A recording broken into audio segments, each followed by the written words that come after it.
So today we would like to look at one of the many pathways of the self-realization. It is one of the major yoga paths that are known today. It is called Karma Yoga, or the yoga of action.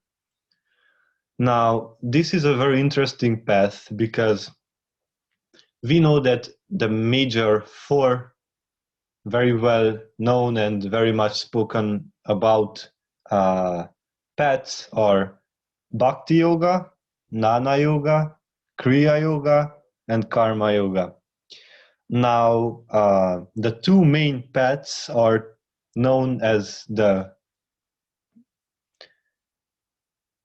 Jnana Yoga and the Bhakti Yoga. These are the path of knowledge and the path of devotion or love, respectively.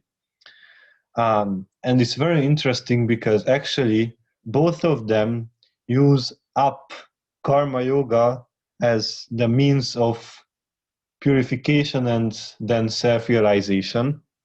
So right now we feel that it's important to speak a bit about this too. Now, when we say karma, of course, we mean the action, and it can be any kind of action, physical, emotional, mental, or energy action. All these qualify as action, as karma. Now, the path of the karma yogi very much consists of understanding what is action, what is inaction, who is the doer, if one can claim the doership or not, and if yes, in what circumstances, and how can the path of action actually liberate one from the burden of human existence. Now, to start with, action and inaction, and to understand in what relation they are with one another. As we said, action is that which is being performed, is the everyday performance of a human being. And when we say inaction, we mainly mean inertia, motionlessness, that which is beyond modifications. Now, there is this deep statement from the Bhagavad Gita: see action in inaction, and inaction in action, and then you shall see the nature of consciousness. Of course, this is not how the Bhagavad Gita says it. This is we said it in our way. Now, action in action, inaction in action. Let us look at it a bit. Even if you say that you will not do anything and you want to be in action, and you say that you will just lay down on the sofa and you declare that right now you will not do anything, simply the fact that you are laying will become the action that you are performing. So in fact, there is action in inaction, because if you say anything that you won't do, even simply just sitting, is a certain action that you perform. So certainly there is action in inaction, and let us look at the other part, inaction in action.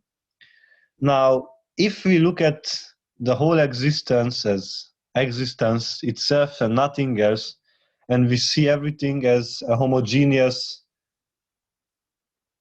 expansion, a homogeneous reality, then we will see that every kind of action will be just, it's as if you would put a bottle of water in the ocean.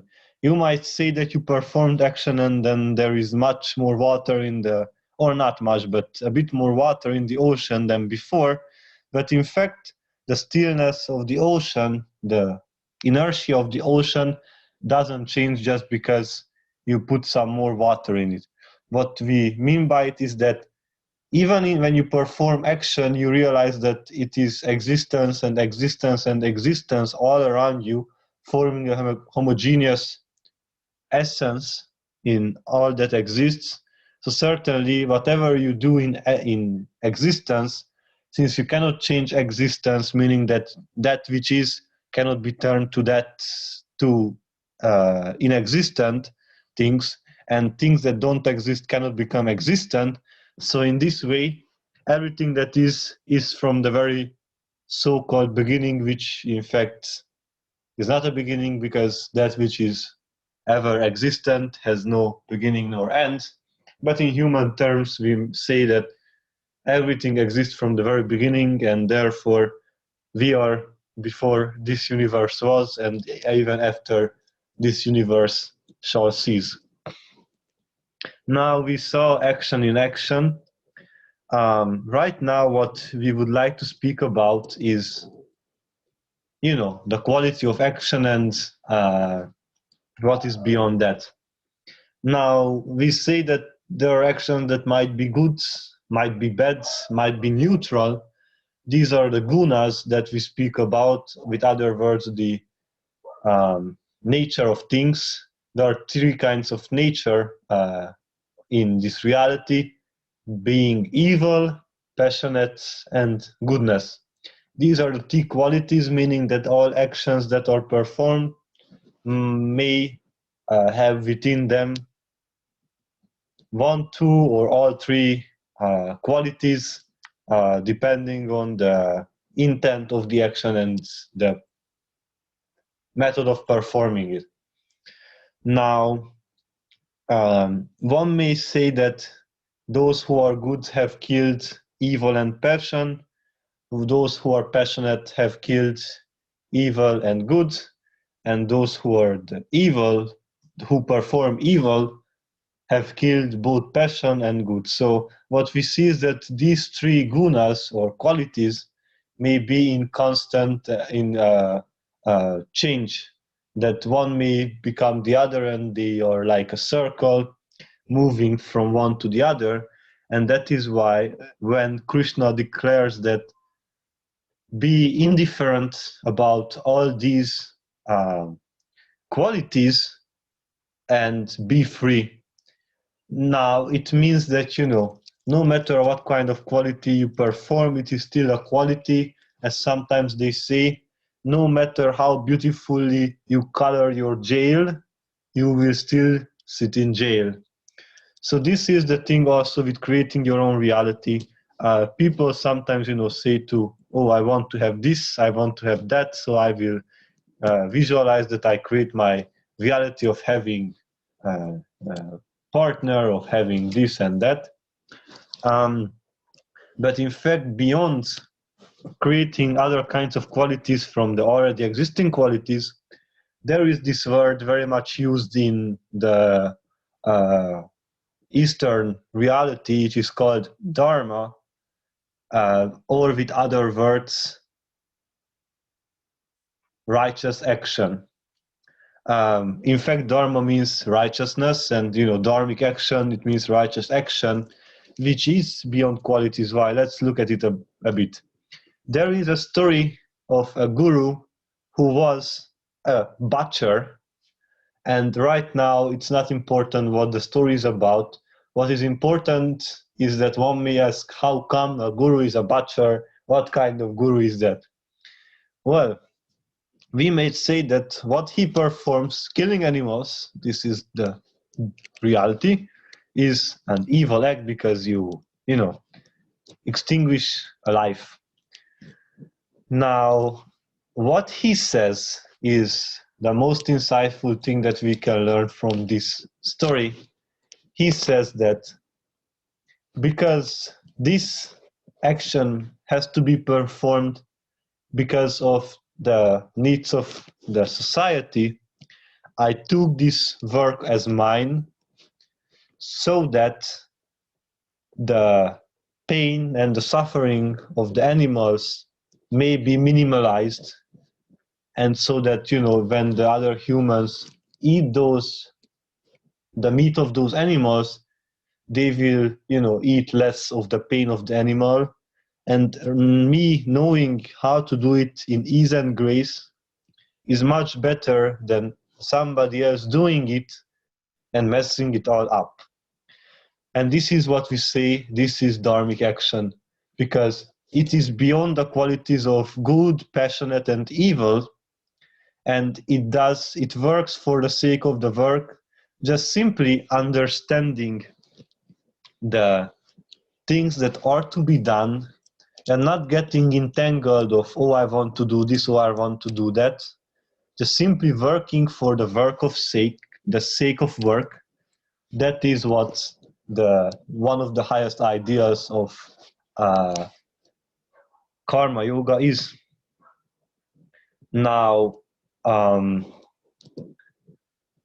let us speak a bit right now about the doership of who does in reality the action and who has to claim or does anyone have to claim the right of doership. We know that in fact the self is alone, and that is the goal of all spiritual effort and struggle. So through karma yoga we want to give up this ego feeling, this, oh, I am this, I am that, to just dissolve and just set the soul free and to be one with spirit or Brahman.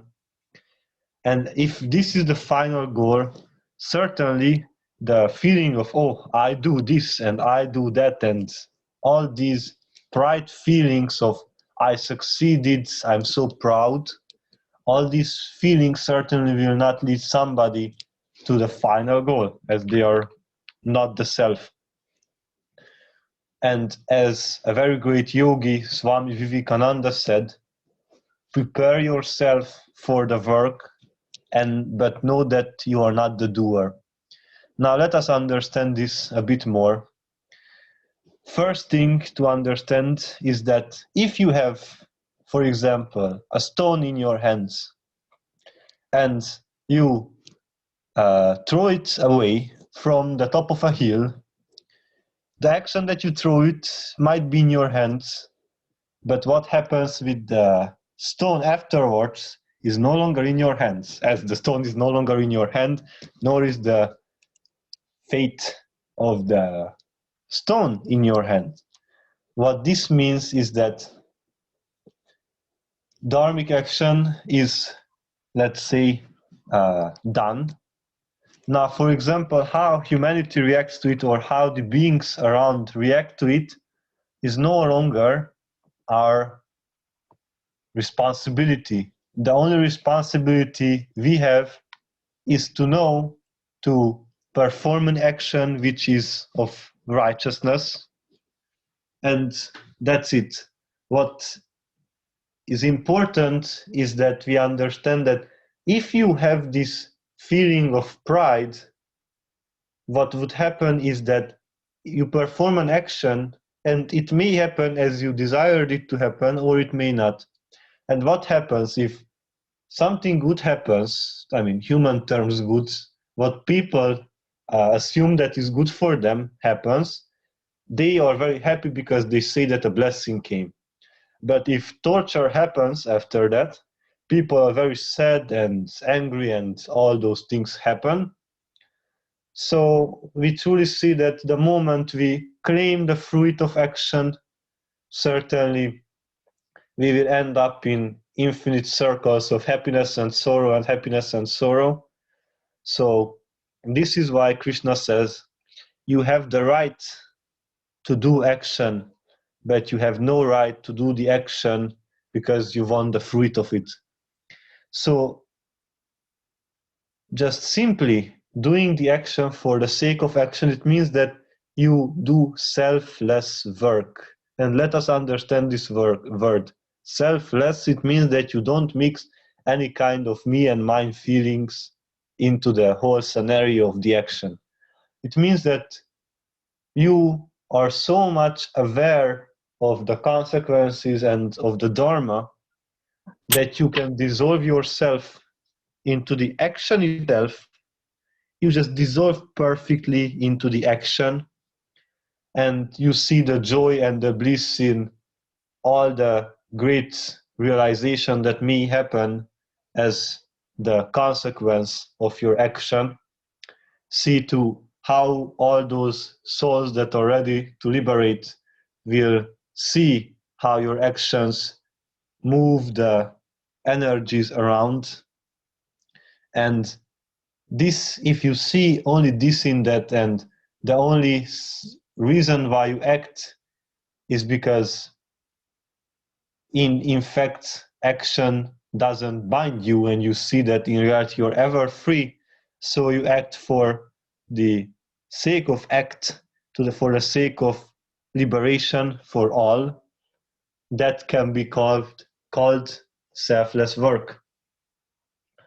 Now, if there is selflessness in the action, there is one other thing that we may consider, which is the willpower. Now, what it means is that if there is an ideal, high ultimate thing that can be gained, not gained, but realized, that it means that you have the willpower, that you stand up and you go for it, no matter the consequences, because we have seen in the past that many masters have come, and at the end of their lives, for example, Muhammad, were killed because of their highest ideal, and of course right now they are revered as great masters.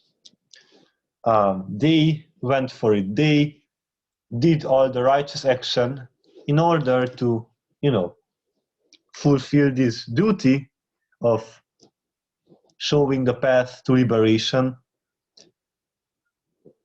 no matter what were the consequences. They knew that they will be ridiculed and they might be hurt, but they knew that what it will create is far grander than the physical and emotional wellness that they may have or may not have. So they went for it because they had the willpower to conquer the world in the sense of showing the path to self-realization. Because if you look at all the masters, they themselves conquer the world by watering the dry soil of humanity with their self-realization. And if you look at them, they all have this willpower that if you know what is the right thing to do and you have the possibility to do it, certainly you will not back up and you will mine out the possibility as much as possible. And this is willpower to go for it and know that there is no weakness in the mind, as there shall not be weakness in the mind, and be that light as the people always want to be. And if one knows what is right action and has the willpower to do it, because if you look at it, it's not enough to just have the knowledge about it, because you may have the whole knowledge of the world and do nothing with it. So this is the willpower that forms humanity, and those are the great and powerful souls that were, emerging from the myriad bodies of humanity, and shall there be, may there be many more great beings who come with this willpower of showing the path to self-realization, because we know that any kind of action you may perform, it is to be for self-realization. That is the only thing that is truly worth putting effort in it. If you can wash dishes and you may still do it for the sake of self-realization, you may sing, you may dance, you may sleep, but if you're always conscious that your actions have to be channeled, have to be directed to the ultimate goal of self-realization, then we say that your actions are of liberating, not of binding you somewhere. And this is important in the creation of your reality, rather than creating your reality and claiming that you create your own reality, just dissolving into that which is not, that which is dissolved, and letting all the small pieces fall into the place. Because of course you may go and create step by step partner, house, work, everything you may create as such, but again, we want to go beyond qualities, not create certain qualities out of other qualities. And this is why we say that if you get to the self, if you realize that you are the self, all these other small pieces fall into place because they are dependent on the self. But when the moment when the self is realized, all the channels open up and all the relations occur that have to occur, and there is no more I feeling, because the self is without any I feeling. It is existence, consciousness, bliss. And when one is one with everything and there is no ego in the picture, no identity, then all the beautiful and phenomenal things may happen, because there is nobody standing in the way of doing it. So this is why one may try to create one's own reality through other means, but if one does it simply by giving up everything and going for the self through action, through devotion, or any kind of path one chooses, that is the reality of realities. Because if you look at it, we say that some people may be in certain states of existence, a certain state of consciousness, or with other words, realities. What's the difference between consciousness itself and the states of consciousnesses? It's very simple. The state of consciousness, it means that you put consciousness into a state. You put consciousness into a way of existing.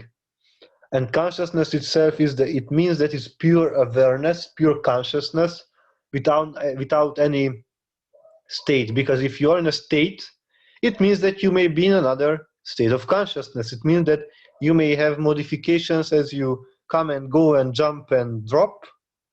But if you are consciousness itself, not in a state of consciousness, but purely, that is what we call Nirvana, or Mahasamadhi, Nirvikalpa Samadhi, Mahaparinirvana, or call it as you desire to call. That is the final goal, and all the other things are to be the support to this, to support our journey to this final goal, not to be caught up in them. Because again, just because you are in a happier state of consciousness, it means that you see things more beautifully. But to go beyond qualities and just see how everything expands into the absolute oneness, non-duality, that which is beyond qualities, that is that which brings ananda, or with other words, in English words, bliss, which is again beyond qualities, as we have already discussed it in a previous talk.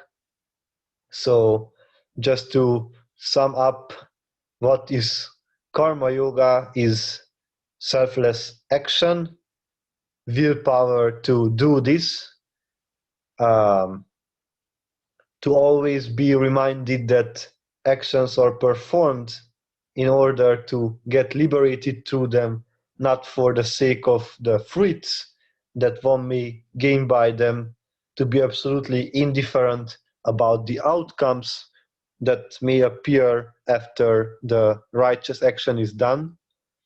And right now, as the closing is, we would like to speak about the duty, because this has become a very heated topic between seekers, if there is duty or there is no duty to be performed.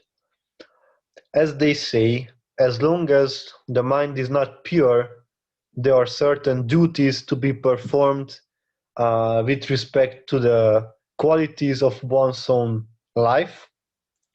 But also, as Krishna declares, the person of self-realization who enjoys the self as one's own self and experiences omnipresence with indifference, that person has no more duty to perform, because all the duties shall bring you to that which is the dutyless state, where there is nothing else to be done.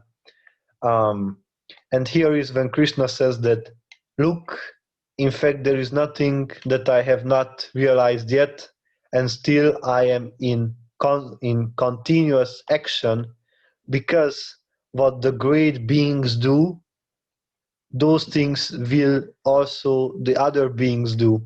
What it means is that you show the path. You might be absolutely realized, and there might be no more duty for you. And this might be right as it is, but simply showing that I'm fully realized, and I mean, one of full realization may say that one is fully realized and constantly being in action, so that the human being may understand around, the devotee may understand from around you what is righteous action. That is the, we may call, dutyless duty, to just simply show how you get to the no duty. Because if you look at the nature of this existence, this plane of existence, we see that in fact karma exists, karma as the memory, not as the action, that karma exists in order to not to exist. This small self exists not to exist anymore. So all these things exist to be translated, or with other words, transcended into that which is absolutely dissolved, which is one with everything. Because the moment you dissolve yourself and you realize that in fact everything is perfect, you may feel that there is no more duty to be performed, because what else is there is the question. And the only thing that is there is to say that maybe I no longer speak because I see myself different than others, but I do speak about these things because others think that they are different from me. So these are the certain um, aspects, dimensions of karma yoga that a karma yogi takes into consideration. And in fact, one on the path of the divine is certainly a karma yogi too, because we may say that certain sages got to the point of sainthood through certain traditions and through certain techniques. We may say that, oh, they are a karma yogi, oh, they are a bhakti yogi, oh, they are the nana yogi. But in fact, we know that all of these yogas come together, because how could you know what is right action if you don't know what is dharma? So certainly you need the knowledge to understand it. To gain knowledge, you may become a devotee of a guru, and under whose uh, direction you may see all these things in their fullest dimension, in their fullest aspect. So in really, all these yogas were separated in this way of naming them, so that one may understand the inner mechanisms of it. Just as in biology class, we teach separately what does the brain do, what does the heart do, what do the lungs do. But in fact, we know that they work together. You couldn't have a human being without a heart and all the rest having. So these are also with the yogas. At the beginning, they may seem different, but that is just because uh, the mind is not yet in the quintessence to see that all these uh, tend or have this convergence towards the ultimate goal. And in fact, those can testify this who have already achieved or are very close to self-realization, that in fact all the different paths come from the self, and as they came out of the self, so shall they return to the self at some point, as in fact everything is the self. It is just a matter of effort that one puts in it to see that the self alone is existence, consciousness, bliss. So shall it be, so shall it be, and so shall it be. Krishna, before we stop the recording, could you please expand upon universal Dharma, the universal laws of Dharma in righteous being? Yes.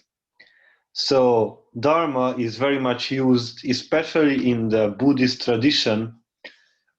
We say that the dharmas are universal. What it means is that righteousness is the same, or let us call it universal law. Universal law is the same yesterday, today, and in 10,000 years, and it was the same at the beginning of times.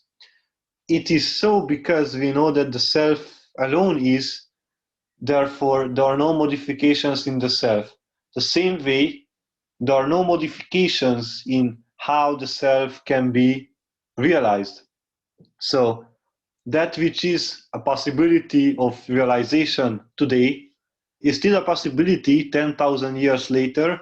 It might be that because times come and go, certain methods will be more or less effective, but it's again a question of the mind, that of the being that uses it up, and its capacity of understanding. So we say that the dharmas are in fact without qualities. They are not created, they are not destroyed. They exist as, the understanding of the self, and expanding on the self. And all these dharmas in fact are like the inner mechanisms of a machine. Like you drive a car and you know how it works. You know you take you have the wheel in your hand and you can do whatever you want. So dharmas are in fact, even the physical phenomena are part of the dharmas, because how the atoms are created is due to the forces that act between particles and subparticles, and this is quantum physics, right? And all the dharmas actually, these we call universal law. For example, karma is a dharma because through karma can the whole system exist as, as a balance of action and its reaction to you, which will then, balance everything. And if you do something which is not dharmic, then you will feel the consequence as being, uh, craziness in one's life or other aspects. So in fact, this is a very good system of balancing. Um, and all these dharmas existed before any human could have thought about them, but happy we are that there were human beings called divine masters who actually came and expanded on the dharmas, on their working, and on how to master them. And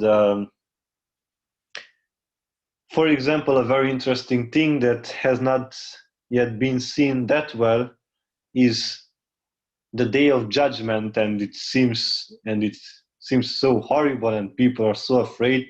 What the day of judgment means is the following: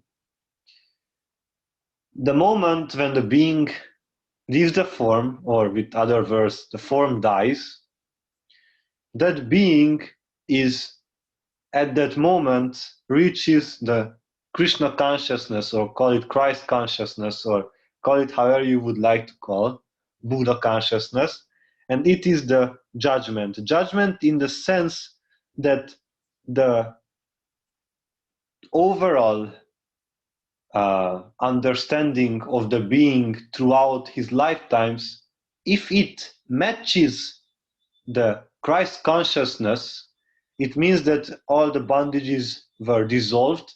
It means that it can stay in the Christ consciousness or Krishna consciousness or Buddha consciousness because it has no other fetters that bind them to other kind of reincarnations. So it is a judgment, but not a personal judgment. It is an impersonal law that simply governs the whole created universe, and it is based, of course, on vibration. Simply looking at the vibration of an existence, you can decide if it is of the vibration of the original sound Om or not. Because we know that in fact spirit, the final goal Brahman, is beyond vibratory existence. So the way how one is liberated is that if your consciousness as in your form, the state of consciousness achieves the frequency, the vibration of the Om, or with other words, you become the Om itself, that is again omnipresent as it is the reflection of spirits in this world. At that moment of death, the Om returns to the Om. So because you are not different from the Om, you return to that which is the Om, you become omnipresent, and from that, as the Christ said, I go to my Father, which means that the individual soul finally realizes its omnipresence, and at the moment of omnipresence, then you are one with the one, because that is beyond everything, that is the nothingness. And as we have already expressed, only the nothingness can become something. That which is something will never become something else because it's bound by its own qualities. But if something is a nothing, if there is nothingness, it means that it can be everything. A something cannot be everything, but a nothing can be indeed everything. And this nothingness is referred to as shunyata in the Buddhistic traditions. So that is the cosmic law and the universal consciousness, and the day of judgment as the check of vibration differences and being drawn to another plane of existence through the qualities one creates in the lifetime that will drive or magnetize one's own mind into another kind of state of consciousness, as long as pure consciousness is not realized.